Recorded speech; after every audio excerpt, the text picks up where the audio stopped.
હવે આગળ વાત કરીએ તો દ્વારકામાં શ્રમ રોજગાર મંત્રી બળવંતસિંહ રાજપૂતના હસ્તે આઈટીઆઈનું લોકાર્પણ કરવામાં આવ્યું। ઔદ્યોગિક તાલીમ સંસ્થા દ્વારકાના ₹14.75 કરોડના ખર્ચે નવનિર્મિત અદ્યતન બિલ્ડિંગનું શ્રમ અને રોજગાર મંત્રી બળવંતસિંહ રાજપૂતના હસ્તે લોકાર્પણ કરાયું।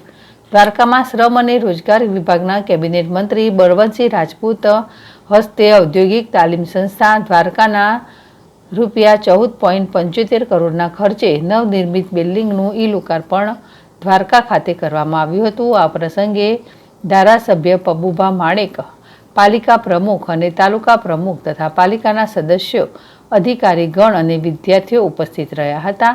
આ ઔદ્યોગિક તાલીમ સંસ્થા દ્વારકા ખાતે armature motor rewinding attendant operator, chemical plant computer operator કામ, programming assistant, COPA, electrician, fitter, mechanic, diesel, plumber, welder, wireman સહિતના કોર્સ કાર્યરત છે।